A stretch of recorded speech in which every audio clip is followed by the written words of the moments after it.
በንባብ ባካበተው ልምድ ከራሱ አልፎ ለበርካቶች የቀለም አባት መምህር ሆኗል። አንድ ሰው አገኘኝ።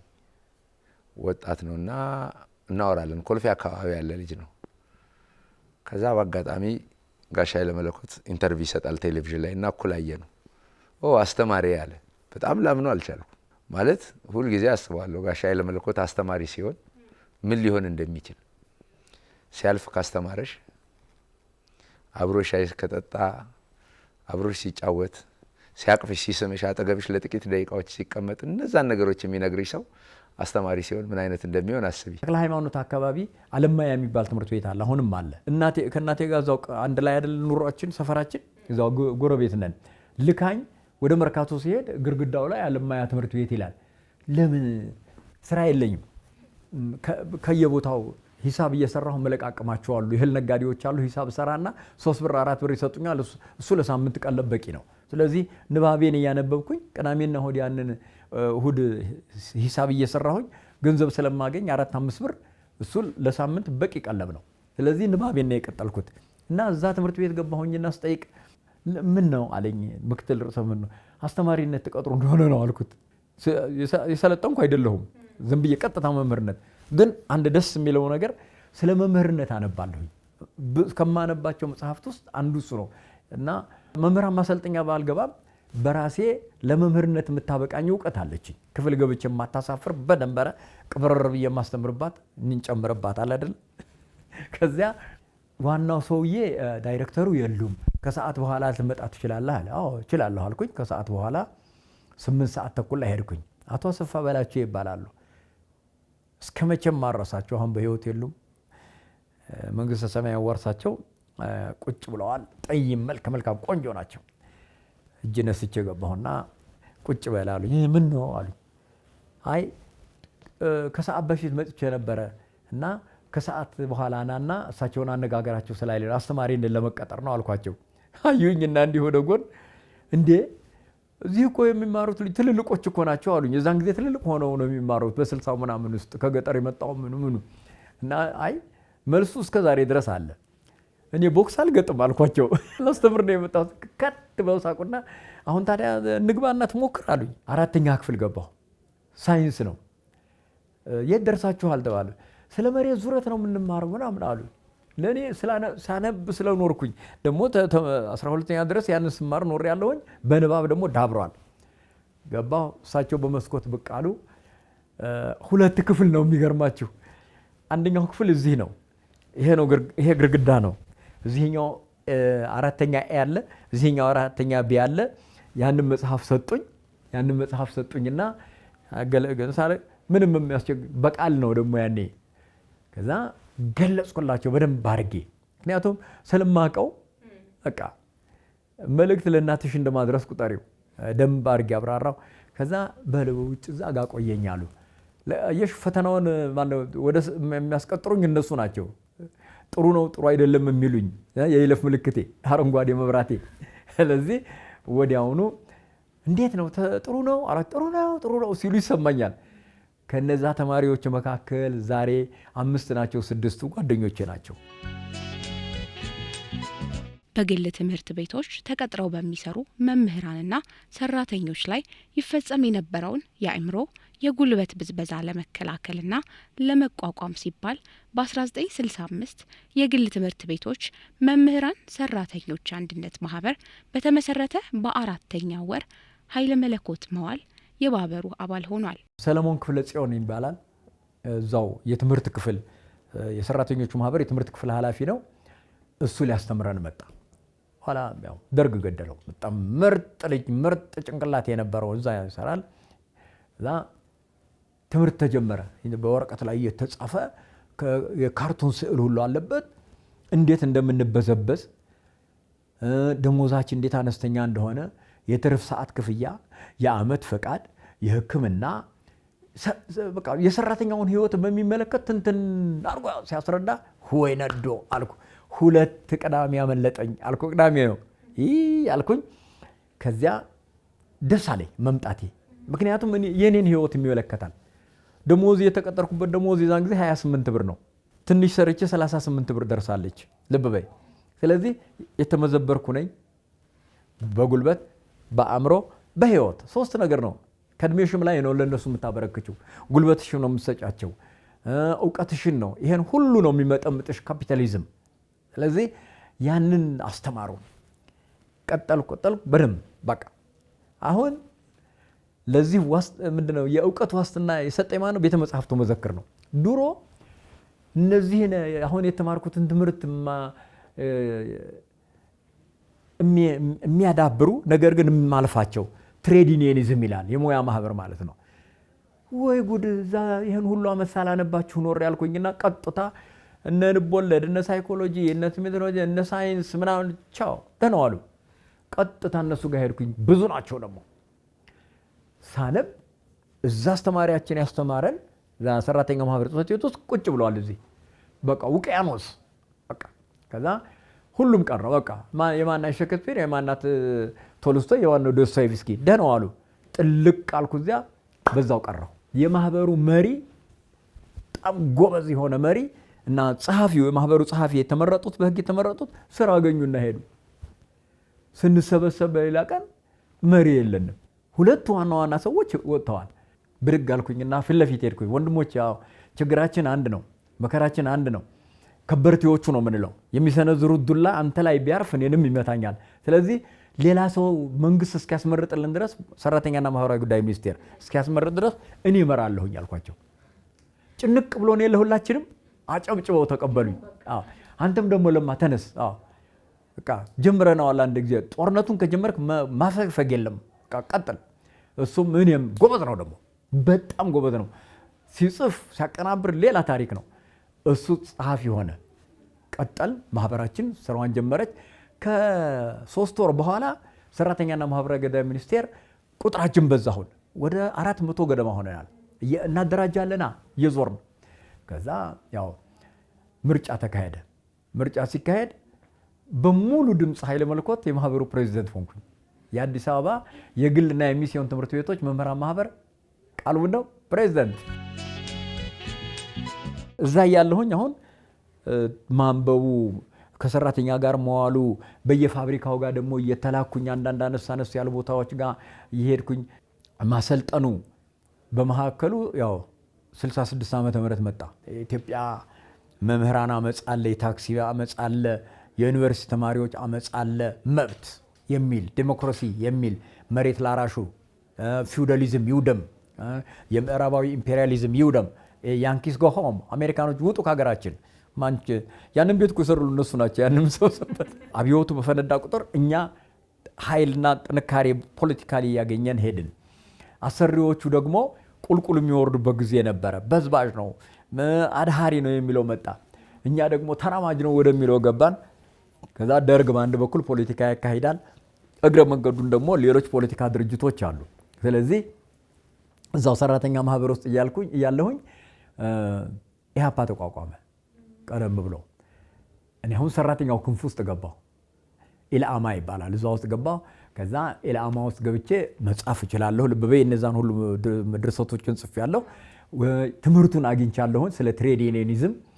ከዛ ደግሞ ማን መጣ መሰለሽ? ካርል ማርክስ መጣ እኛ ሀገር፣ ፍሬዴሪክ ኤንግልስ መጣ፣ ሌኒን መጣ፣ ከወደ ቻይና ማኦ መጣ፣ የትግል ወኔ የሚቀሰቅስ ሆቺሚንህ የቪየትናሙ አርበኛ መጣ፣ የነፃነት ታጋዩ እነ ቾጉቬራ መጡ። ምን አለፋሽ በቃ ሙቀት ነው። ደግሞ ወጣቶች ነን። ሁሉም ነገር በወጣትነት ጋሽ ስብሐት እንደሚለው ያምራል፣ ያሸንፋል። አሸንፋለሁ ነው፣ የሚንበረከክ ልብ የለሽም።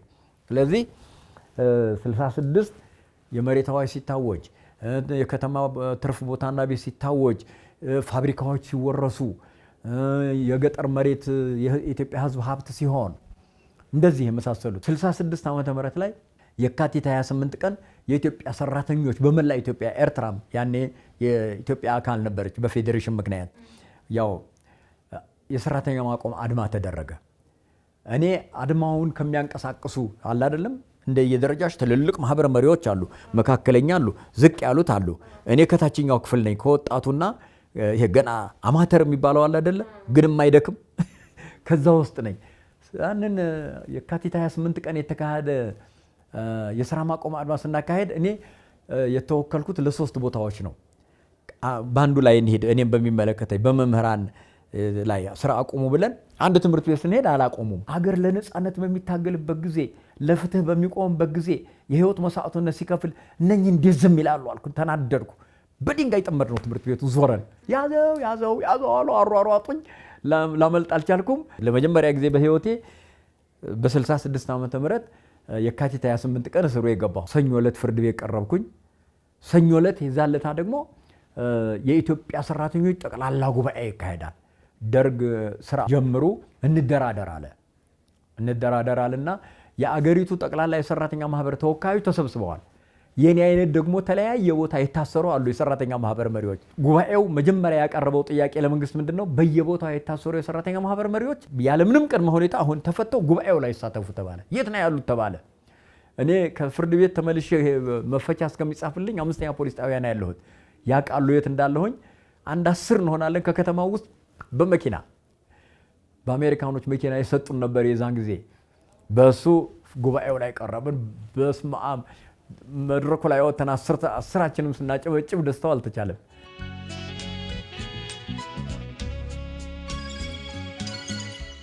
በ69 ዓመተ ምህረት ህዳር አካባቢ ላይ ታሰርኩ። ይሄ አሁን ጭቅጭቅ የሌለው ስርዓት ነው። ደርግ ጽሕፈት ቤት መጀመሪያ 5ኛ ፖሊስ ጣቢያ ታሰርኩ እንደተለመደው። ከዚያ እንደገና ደርግ ጽሕፈት ቤት ሄድኩኝ። 5 ነን የተያዝነው። የተያዝኩት ሰራተኛ ማህበር ሳስተምር ነው። ጂፕ ላይ የተጠመደው መትረየስ በ4 አቅጣጫ ህንፃውን ከቦታል። ከዛ በርግጫ አንድ ጊዜ አላትና መሳሪያውን እንዲህ እንደያዘ ገባ። ድንግጥ ነው ያለው። ምክንያቱም እንደደገነ ነው የገባው። ተነሱ ተባል። ተነሳን። ተኙ ተባል። መሬቱ ላይ በደረታችን ተኛን። ከዛ ተነሱ ተባልና ፊታችሁን ወደ ግርግዳው አዙሩ ተባልና አዞር። ኃይለ መለኮት የሚባለው የት አለ? 2 3 ሆነዋል መጥተዋል። ሹራብ ነው የለበስኩት። ካኪ ነው ልብሴ በሙሉ እና እኔ ነኝ አልኩት።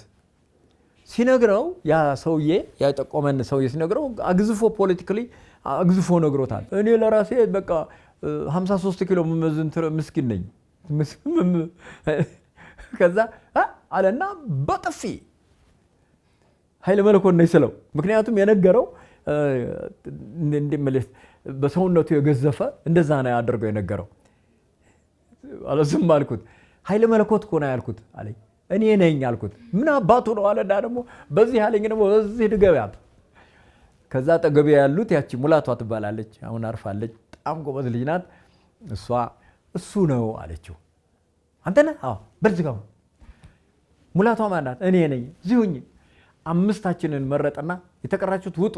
እኛ ተደረደር። ይሄ እንደዚህ ጠረጴዛ አለ። እሱ ሁሉም ነገር ወጣ ተጎለጎለና በኩምቢ ቮልክስዋገን ተጫነ። አንድ ወረቀት አልቀረችም። እዛ ውስጥ አሁን ዲሞክራሲ አለ። ያኔ እኔ የምጽፈው ደግሞ ከሌሎች ጋር ሆኜ ላብ የሚባል አንደርግራውንድ ፔፐር አለ። በህቡ የምንጽፈው አበራ ገሙ የሚባል አለ። ሌሎችም አሉ። ተጫኑ። መኪና ውስጥ ገባን። ጴፕ እያልን ዳግማዊ ምኒልክ ቤተ መንግስት ገባን። 4 ኪሎ። መጀመሪያ ሙላቷ ተጠራች። ቀይና አረብ ነው የምትመስለው። አፍሮ ናት። የምታምር ልጅ ናት።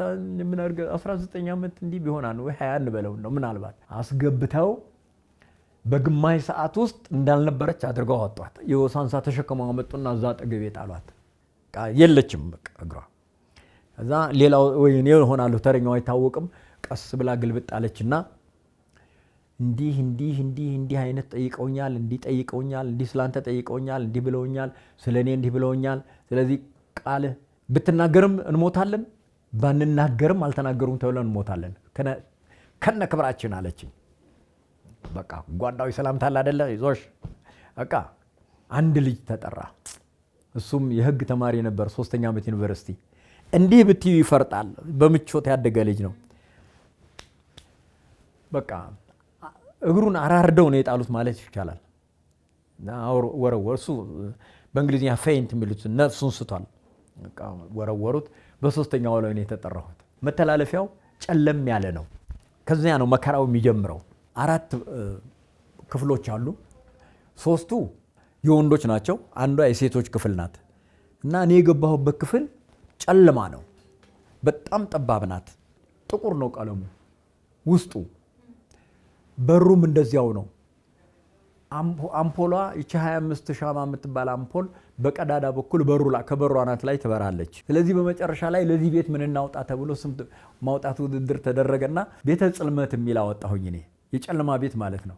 እዚያ ነው አስም የያዘኝ እኔ እዛ እስር ቤት ውስጥ። እነሆ ባለፈው ዓመት ከአስም ጋር 50ኛ ዓመታችንን አብረን አከበርን።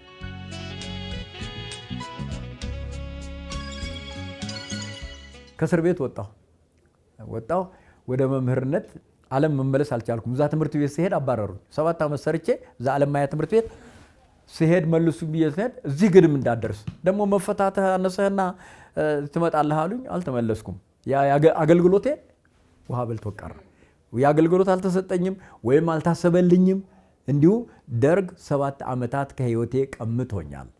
ለዚህ ነው 7 ዓመታት በህይወቴ ውስጥ አልኖርኩባቸውም የምለው።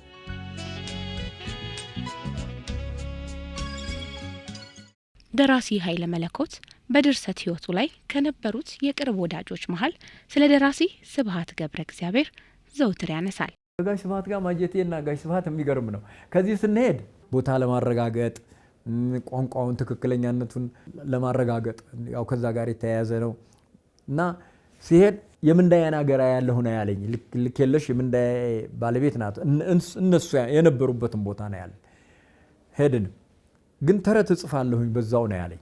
ወረቀት አዘጋጅቼለታለሁ፣ እስክሪብቶ ምናምኑን ይዘናል። እዛ በ3ኛው ቀን ነው በ4ኛው ቀን እንግዲህ እኔ ዞራለሁኝ፣ አንተ ያው ዘመዶች አሉ ከሌ አሉ ከነሱ ጋር እዚሁ የተጫወትክ ትውላለህ አልኩት። አልጽፍም አለኝ። ለምን አልኩት። እዚህ እያንዳንዱ ሰው ኖቭል ነው አለኝ። እያንዳንዱ ሰው እዚህ ሙዚቃ ነው አለኝ። እና እዚህ እያንዳንዱ ሰው ፍቅር ነው አለኝ።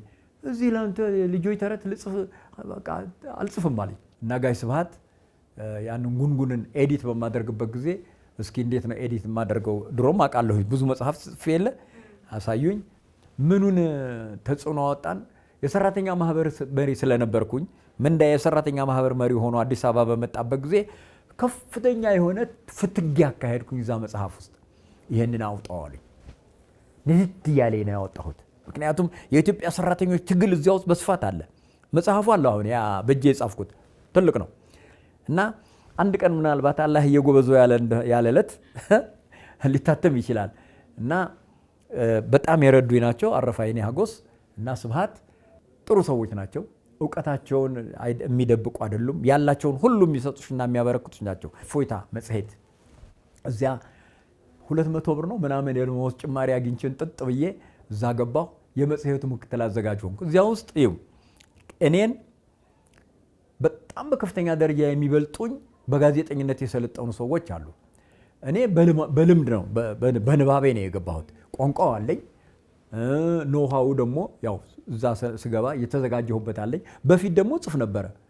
የሰራተኛ ድምፅ የሚባል ጋዜጣ ነበረ፣ እሱ ላይ ጽፋለሁ። ያ ደግሞ ህቡ የትግል ወረቀቱ ደግሞ አለ። እሱ እርሾው ደንበኛ ጠቀሜታ ሰጥቷል። እፎይታ መጽሔት ውስጥ 1 ዓመት ተኩል እንደዚህ ገደማ ሰራሁ። ከዛ በኋላ ወጣሁ። አሁን መጨረሻ ላይ ያስተማርኩበት ትምህርት ቤት እድገት ጎልማሶች አዳሪ ትምህርት ቤት የሚባል ሶማሌዎች፣ አፋሮች፣ ጋምቤላ እና ቤንሻንጉል ከ18 ዓመት በላይ የሆናቸው የትምህርት ደረጃቸው ግን ከ5ኛ በላይ ያቋረጡ ድሮፕ አውትስ የሚሏቸውን በእንግሊዝኛ እነሱ የሚማሩበት አዳሪ ትምህርት ቤት መገናኛ አካባቢ ነበረ የተከፈተው። እዚያ በመምህርነት 12 ዓመት ሰራሁ። ተደማምረው 33 ዓመት ሆኑ እና በ2003 ዓመተ ምህረት ኃይለ መለኮት መዋዕል የስራ ዘመኑን የመምህርነት ስራ ዘመኑን አጠናቆ ወደ ደራሲነት ዘመኑ ለመሸጋገር የህይወት አባይ ድልድይ ሰርቶ ወደ ስነ ጽሁፍ ዓለምና ወደ አርትዖት ዓለም ተሸጋገረ። አሁን በሞንሟናው የጡረታ ህይወት ውስጥ ነኝ።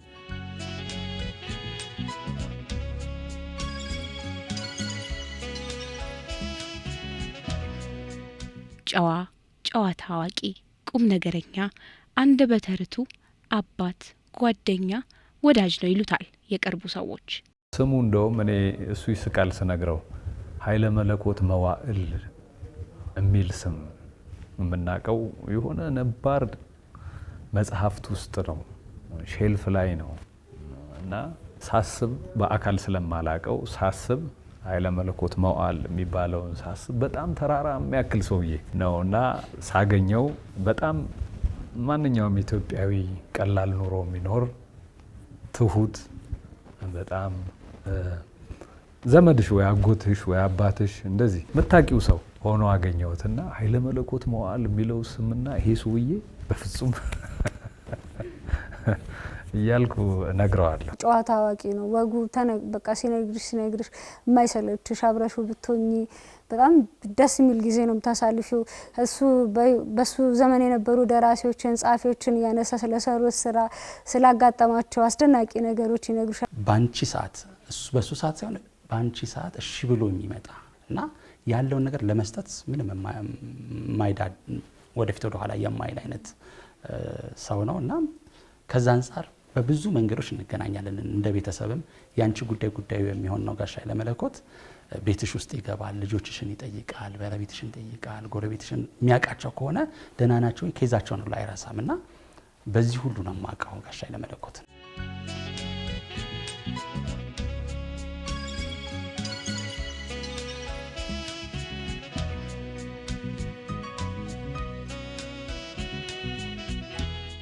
መነበብ የማይችለውን መጽሐፍ እንዲነበብ ማድረግ የሚችል ሰው ነው። አፍርሶን ይሰራው ማለት ይችላል። መጽሐፌን በጣም የሚገርም ነገር ነው ማለት እንዲህ ነው ለማለት ይከብዳል። አንዳንዴ ቃላት ያጥራል ሲባል ለጋሽ ኃይሌ የሚሆን ቃላት ራሱ ለመግለጽ ይቸግረኛል። ጋሼ እኔ መጽሐፍ ሰርቶልኝ አያውቅም። አንዳንድ ግን እሱ የሰራላቸውን ሰዎች ሳናግራቸው የመጀመሪያውን ስራ እኮ ብታይ ትደነግጣለህ። እንዲህ የሚል ቃል እንዳልጠቀም ያደረገኝ ጋሼ ነው፣ እንዲህ ማለት ምን ማለት ነው ብሎ ይጠይቃል።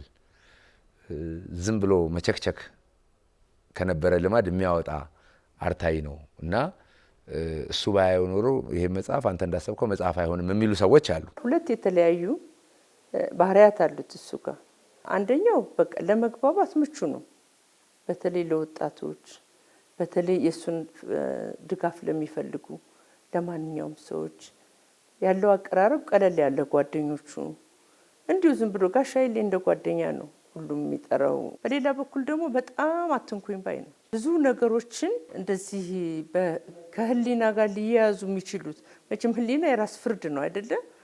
ለአንዱ ትክክል ይሆን ለአንዱ ትክክል ላይሆን ይችላል። ግን ራሱ ባመነበት ልክ ግን ጋሽ ኃይሌ በምንም ነገር አይደራደርም። የተረቱ ብዛት ማለት ተው መድረክ ላይ ሲወጣ በጣም ብዙ ሰዎች የሚያስገርም እኔም ኬስ ነው የሚያመጣው ይሄ ያነበበው ነው የሰማው ነው እዛው የሚፈጥረው ነው እስካሁን ደስ መልስ ያላገኘሁለት ነገር እንደውም ምን ላይ ደርሻለሁ። አሁን እንግዲህ ብዙ ተረቶች አባባሎች ከህብረተሰቡ ነው ለምንወስድ ብዙ ጊዜ ወይ ከንባብ ነው የምናገኘው እያጠቀስን ነው ስምናገር ብዙ ጊዜ እና የእሱ ግን እኔ ስገምት አንዳንዴ በትልቅ መድረክ ላይ ሲያወራ ስትሰሚው ለርዕሰ ጉዳዩ እዛው የሚፈጥሩ ይመስለኛል።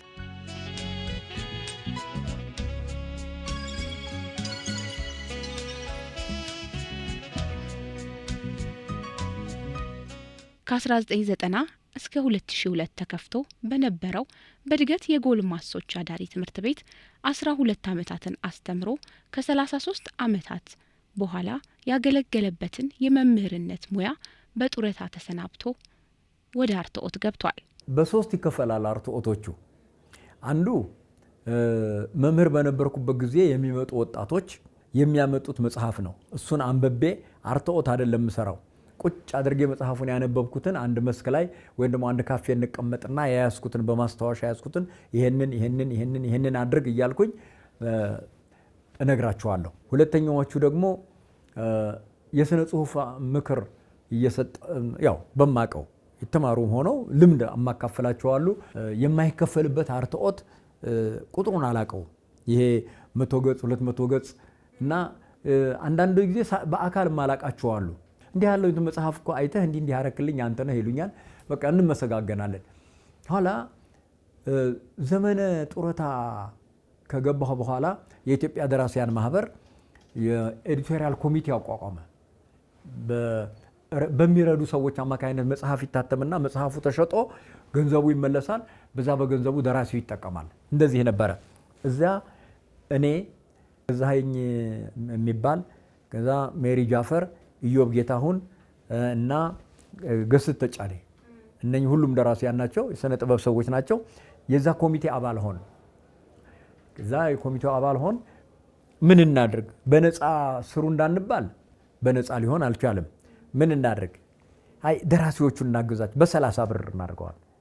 የመጨረሻው ዋጋ ነው። ከዛ በታች የለም፣ ብሩ አይሰራም ማለት ይቻላል። በ30 ብር ጀመር። ብዙ መጽሐፍት በ3 ዙር ነው እንደዚህ አረምኩኝ። አርትዖት ሰራሁ። እኔ ያረምኩትን ለአንቺ ሰጥሻለሁ፣ አንቺ ለሱ ሰጪዋለሽ፣ ትክክል ነው ሲባል በአርትዖቱ ያለፉት ይታተማሉ። ከዛ ነው የጀመረው። ከዚያ ከውጭ መጀመር ጀመረች። 30 ብር 40 ብር ትላለች በገጽ። አልፊ ነው አርትዖት ስራ። በጣም አስቸጋሪ ነው። አንድን መጽሐፍ እስከ 3 ጊዜ የምታርሚበት ጊዜ አለ። ገፈፋ የምንለው አለ፣ እያነበብን ብቻ የምናስወግደው። ከዛ ሁለተኛው ላይ ከተጻፈ በኋላ እንደገና ደግሞ ሁለተኛ ጠረጋ ታካሂጃለህ። አሁን በጣም ጠንከር ይላል። ሶስተኛው ግን ሲሪየስ የሚባለው ዋናው አርትዖት ይሰራል። 200 ገጽ መጥቶ እንደሆነ ምናልባት 150 ሊሆን ይችላል፣ የተቀረው 130 ሊሆን ይችላል። አንዳንድ ጊዜ ደግሞ ሀሳብ ትጨምሪያለሽ፣ ደግሞ ሀሳብ ትቀንሻለሽ፣ ትጨምሪያለሽ። ቋንቋውን፣ ታሪኩን፣ ሰዋስውን፣ መቼቱን፣ ሁለመናውን በቃ አንድ ፍቅረኛ ሴት ጓደኛውን ከእግር እስከ ራሷ እስከ ጥፍሯን ሁለመናዋን እንደሚያያት። በጣም የሚያሳዝነኝ አልጽፋቸውም መጽሐፍቱን፣ ጉራ ይመስለኛል። ግን ቆጥራቸዋለሁ፣ ይሄን ያህል። አንዳንዶቹ መጽሐፉ ላይ ራሳቸው ይጽፉታል። አርታኢ ኃይለ መለኮት እያሉ ይጽፋሉ። ያው ስለሰራሁት ምንም ችግር የለውም። አንዳንዱ ደግሞ ታሪኩ ደስ ብሎሽ በቃ ምን ነው በደገመ የምትይው አለ። እንደዚህ አይነት ደራሲያን ያጋጥሙሻል። የጀማሪ ደራሲያን ደግሞ ችኮላ፣ ወዲያው ቶሎ እንዲታተምላቸው ይፈልጋሉ። ረጋ ብለህ ነው ተብለሽ ደግሞ እነሱን ረጋ እንዲሉ ማድረግ፣ ይህን ሁሉ አለ። ግን በጣም ጥሩ የህይወት የዘመን የአርትዖት የሰራሁበት ነው። ጋሽ ኃይሌ እኮ ለራሱ የጻፈ ሰው አይደለም ሲጀመር። ምንሽ እንዳቅሙ እንደ ችሎታው ሊሰራ እንደሚችለው ትልቅ ነገር እኮ ለራሱ በመጻፍ ጊዜውን ያሳለፈ ሰው አይደለም። ጉንጉን፣ የወዲያነሽ፣ እነ ኦቴሎ ትርጉም፣ እንካ ሰላምታ፣ እነዚህ እኮ እሱ ከዚህ በጣም 10 እጥፍ መጻፍ የሚችል ጊዜ ያለው። ከየትኞቹ ስራዎች በራሱ ከሚጠሩ ስራዎች ይህን ጥዬን አንስቼ የምትየው አይደለም። ሁሉም ጠቃሚ፣ ሁሉም ጥሩ ስራዎች ናቸው። አርትዖት በሚሰራበት ጊዜ የቋንቋ ችሎታው፣ ስነ ጽሁፉ በምን ሁኔታ ተነባቢ ሊሆን እንደሚችል ቴክኒኩን በደንብ አድርጎ የሚያውቅ በመሆኑ የተነሳ የተዋጣለት አርታኢ ነው። ከ100 በላይ የሚሆኑ አርትዖት ስራዎችን ሰርቷል። ይሄ ስንት ሌሊትና ስንት ቀን እንደሚወስድ ያው ማንኛችንም እንገነዘባለን። ይሄ ብቻ አይደለም፣ እውቀቱን ጭምር እየሰጠ ነው። ከውስጡ እያወጣ እዛ ላይ እየደመረ ነው። አርትዖት እንግዲህ ትክክለኛ አርትዖት ይሄ ነው። በተሰራው ላይ እየደመረ ነው የሚሰጠው። ስለዚህ እነዛ ድምሮች ሁሉ የራሱ መጽሐፍ ቢሆኑ ኖሮ የበለጠ ኃይለ መለኮት በስነ ጽሁፍ ውስጥ ትልቁን ቦታ፣ በእርግጥ አሁንም ትልቅ ቦታ ነው ያለው፣ ትልቁን ቦታ የራሱን በማውጣት ማለት ነው ትልቁን ቦታ ይይዝ ነበር። በጣም ዲስክሪፕቲቭ፣ ከፍተኛ የቋንቋ ችሎታ አለው ደራሲ። ከደራሲ በእርግጥ የሚጠበቅ ነው። የቋንቋ የአርቲኩሌሽን ነገር ብርቅ አይደለም። ደራሲ ግን ከደራሲ ደራሲ ደግሞ አለ። እኔ በቃላት የሚስል ነው የሚመስለኝ። ፔንተር ነው የሚመስለኝ። እኔ ሰዓሊ ነው የሚመስለኝ። በቃላት የሚስል ጥሩ ጎበዝ ሰዓሊ። ጋሽ አሁን ብዙ ጊዜ የሚታወቅለት ጉንጉንና በወዲያነሽ በጣም ብዙዎች ያውቁታል። ከዛ ባለፈ ግን የትግረኛ የደንከል ዱቄት፣ የሳሙኤል እናት ምናምን የመሳሰሉ ያልታተሙም በጣም ብዙ ስራዎች አሉት። ታትመው ደግሞ በትግረኛም እንደ ኦቴሎንም በትግረኛ ተርጉሞት የመቀሌ ዩኒቨርሲቲ ተማሪዎች ለመድረክ እንዲበቃ አድርገውታል። የሰራቸው ብዙ ስራዎች አሉ፣ ወደ 10፣ 11፣ 12 ከዛ በላይ በህትመትም ቢቆጠሩ በማህደረ ደራሲያንም ሌሎች። ከዛ አርትዖትም ከ90 በላይ መጽሐፎች ነው የሰራው። በጣም ትልቅ ስኬት ነው ይሄ። በማስተማር 30 ዓመት ሙሉ ማስተማር፣ ትውልድን መቅረጽ እጅግ በጣም ትልቅ ስራ ነው። ከዛ የሰራተኞች ማህበር መሪ ሆኖ አገልግሏል። ትልቅ ማህበራዊ ተሳትፎ ነው። የደራሲያን ማህበርን ደግሞ እንደዚሁ መርቷል። ከዛ ደግሞ ወመዘክር ቤተ መጽሐፍ ውስጥ ሆኖ መጽሐፍትን በማንበብ ደግሞ ያሳለፈው ዘመኑ ያን ከሚያነበው ነው ደግሞ ከዛ ከሚኖረውም ለኛ የሚሰጠን ትልቅ ነገር ነው።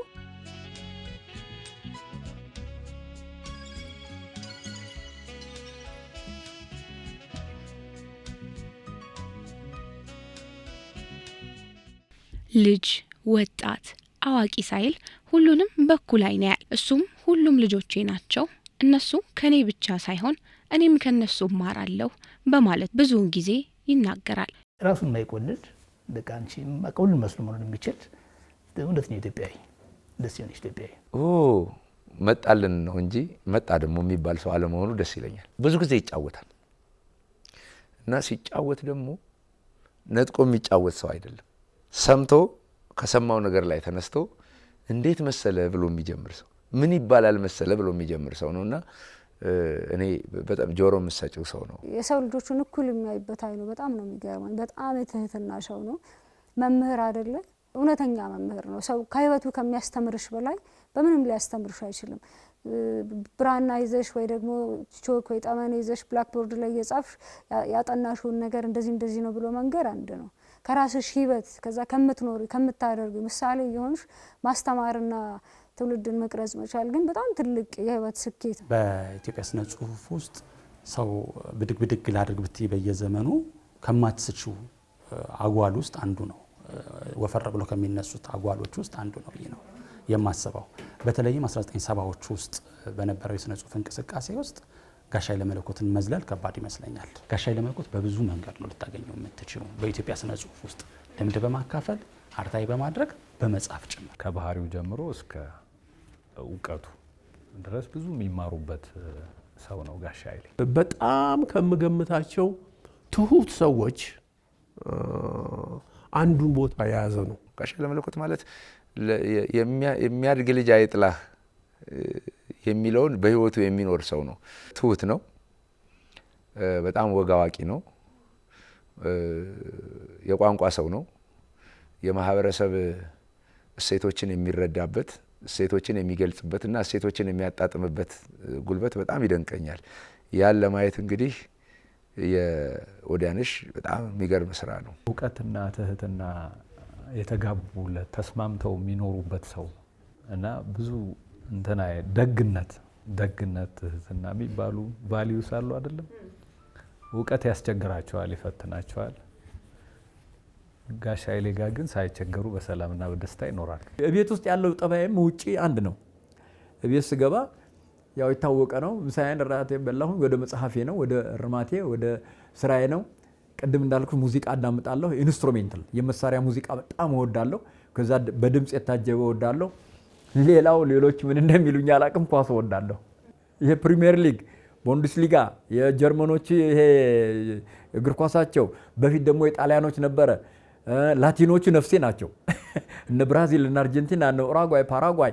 ይሄ ኳስ ባጭሩ በጣም ነው የምወደው። የአርሴናል ቡድን ደግፍ ነበር። አሁንም አንዳንዴ ነሸጥ ሲያደርገኝ እሱ ትዝ ስለሚለኝ እሱ።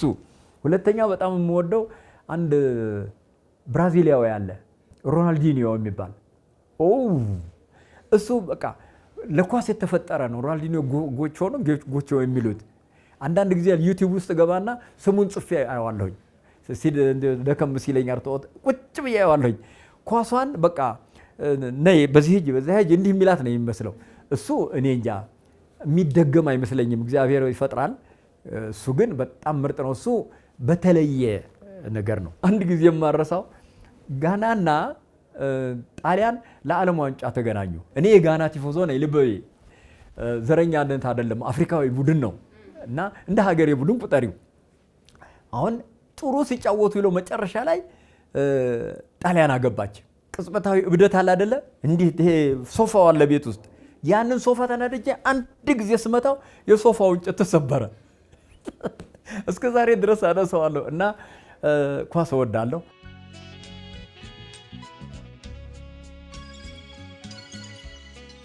የማጀቴው እንቁ ኃይለ መለኮት መዋል የአባትነት ባህሪው ካስተዳደጉ ውጤት መሆኑን ከወላጅ አባቱ ሳይወርሰው እንዳልቀረ ይናገራል። ለልጆቹ ለቤቱ የተዋጣለት አባት እንደሆነ ደግሞ በርካቶች ይመሰክራሉ። በቤተሰብ አስተዳደር ቢሆንም በጣም የተከበረ አካሄድ ያለው ሰው ነው።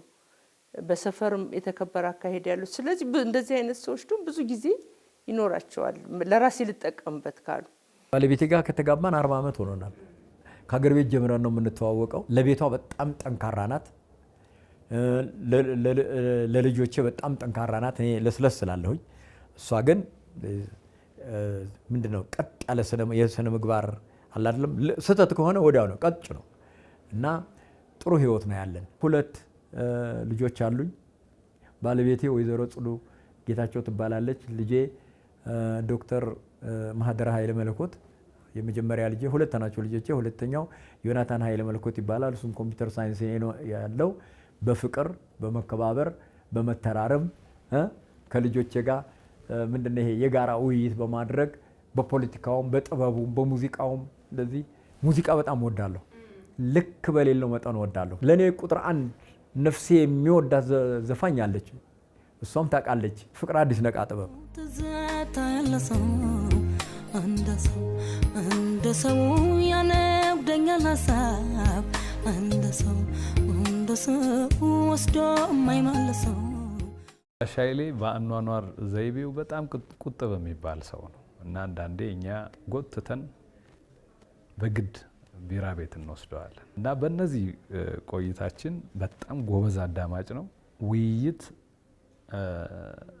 ከጀመርሽ የጀመርሽውን ነገር አድቅቆ አላምጦ መዋጥ ይገባል የሚል ከፍተኛ የውይይት ባህል ያለው ሰው ነው።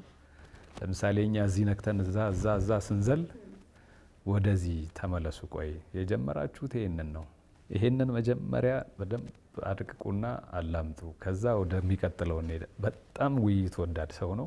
በዚህ ሲሪየስ ውይይት ውስጥ ደግሞ ቀልድ ማምጣት ይችላል። ቋንቋ አማካኝነት ስዕል የመሳል ብቃት ያለው ሰው በመሆኑ የመጣ እድል ይመስለኛል እና በጣም የተለየ ሰው ነው። እኔ በጣም ነው የምወደው። በጣም ብዙ ወዳጅ ነው ያለኝ፣ ወጣቱም ምንም ሁሉም። እኔ እንጃ ማነው የሚጠላይ ብዬ መፈለግ አልችልም። እግዚአብሔር ያክብራቸው፣ እግዚአብሔር ይስጥልኝ። አሁን አመሰግናለሁ። ባለፈውም የወዲያነሽን አሳትሜ ሳስመርቅ ለህዝቡ፣ ለወጣቱም፣ ለጎልማሳውም፣ ለሁሉም ለሚወዱ ምስጋና አቅርቤያለሁ እና አንድ ጊዜ አንድ ቦታ ሄደን አለማየሁ ገላጋይ እና እኔ መድረክ ላይ አለማየሁ በጣም ታናሽ በጣም ልጄ ነው ማለት ትችላለሽ እና አስተያየት ሰጥ ስንነጋገር ቆየንና እኔ ብሆን አለ ጋሽ ኃይሌን የሚበላውንም የሚጠጣውንም የሚያስፈልገውን ነገር በሙሉ ሰጥቼ አገር ቤት አስቀምጬ ጻፍ ነበር ምለው። ስለዚህ ጻፍልን እባክህ አለ።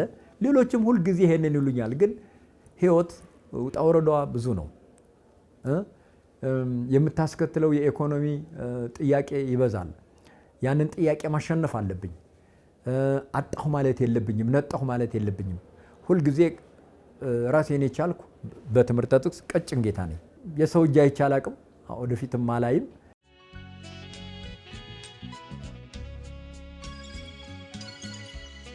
ከአርቶት ውጭ የራሱን ስራ መስራት ቢችል በጣም ብዙ ነገር ማድረግ ይችል ነበረ። ግን ያን ሁሉ ነገር የራሱን ነገር ወደ ኋላ ብሎ ሰዎችን በማገዝ ሰዎችን በመርዳት ራሱን ይሰጠው ብልሽ ይቀለኛል። ይታገሱ ምን ብሎ ያቃል ብትዩ ደጋግሞ ሊልሽ ይችላል ነገር ነው የምለው። ጋሽ ኃይለ መለኮት ከዚህ በኋላ በመጽሐፍ ካልሆነ በቀር በአርቶት ባይመጣ ብዬ ነው እኔ ሁሌ የምመኘው። ምክንያቱም እድሜውን ወሰደው። ብዙ ከሱ ልናገኝ ምን የሚገባን የስነ ጽሁፍ ነገሮችን ያጣን ይመስለኛል። እሳሳለሁኝ። የህይወት ልምዱ መጻፍ አለበት። ጋሽ ኃይለ መለኮት የህይወት ታሪኩ የዘመን ታሪኮች መጻፍ አለባቸው። እንደነዚህ አይነት ሰዎች የሌላን ሰው ጉድፍ ሲለቅሙ የነሱን ሊሰጡን የሚገባቸውን ነገር ሳይሰጡን ያልፋሉ እና ያሳሳኛል።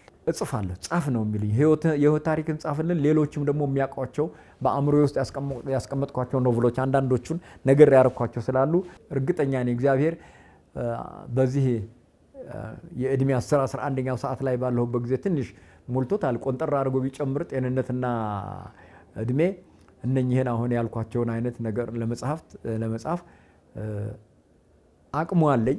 ወደ ስራ እመለሳለሁኝ።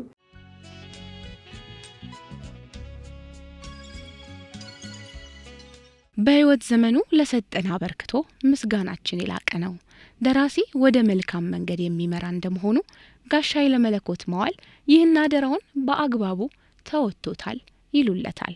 ወንድሜ ኃይሌ በዚህ ክብርህ በዚህ ሞገስህ ረጅም እድሜ ሰጥቶህ ስራህን በከፍተኛ ደረጃ ለአንባቢያን እንድታቀርብ ላሳስብህ እወዳለሁ። ለጋሽ ኃይሌ ረጅም የጤና የሰላም የበረከት ዘመን እግዚአብሔር እንዲሰጠው በጣም እመኝለታል። ሻይሊ እንግዲህ እድሜና ጤና ይስጠው ለወጣቶቹም፣ ለጓደኞቹም፣ ለቤተሰቦችም በቃ ከብዙዎቹ መካከል የምታገኙ አይነት ባህሪ ነው እና ያለው ከብዙዎቹ ሰዎች በአንድ ላይ የምታገኙ ነው። ስለዚህ በየጊዜው በየቦታው በማንኛውም ግንኙነታችን የሚገኝ አይነት ባህሪ ስላልሆነ ያለው እሱን እንግዲህ እግዚአብሔር ያኖርልን ነው። እድሜና ጤና ሰጥቶት ከዚህም በላይ መስራት ቢችል፣ ከዚህም በላይ መከበር ቢችል፣ ተጨማሪ መድረኮችን አግኝቶ ቢመሰገን ቢከበር ባይ እኔ ምኞቴ ነው። አሁን የህይወት ታሪኩን ነው የምናፍቀው እንደ ሰው ብጠይቀኝ፣ በተለይ የማጀቴ ልጅነቱን ማንበብ እፈልጋለሁ። ስኬታማ ጊዜ ከዚህም በኋላ እመኝለታለሁ። በሱ መጠን የቀረበን ደራሲ ለማግኘት በጣም የምንቸገር ጥቂቶች ናቸው። በሱ መጠን የሱ ዘመን ደራሲዎች ከዚህ ዘመን ልጆች ጋር የተገናኘ ጥቂት ነው ያለውና ለዚህ እናመሰግናለን ማለት ነው። እድሜና ጤና ይስጥ። መታደል በጣም ትልቅ ክብር ነው። ኑርልን፣ እድሜ ጸጋውን ያድልህ። ከዛ ደግሞ ከዚህ በኋላም ደግሞ ብዙ አዳዲስ ስራዎች ያሉት እጁ ላይ ያሉ ታትመው የተለያዩ ቦታዎች ያሉ እንደ መጽሐፍ መደብሮች ሊሆን ይችላሉ፣ ባለሀብቶችም ስፖንሰር አድርገው የሱ ስራዎች ታትመው ለንባብ እንዲቀርቡ ማድረግ ቢችሉ ቢያግዙት ብዬ እመኛለሁ። በጣም አመሰግናለሁ። እግዚአብሔር ያክብርልኝ፣ እግዚአብሔር ይስጥልኝ።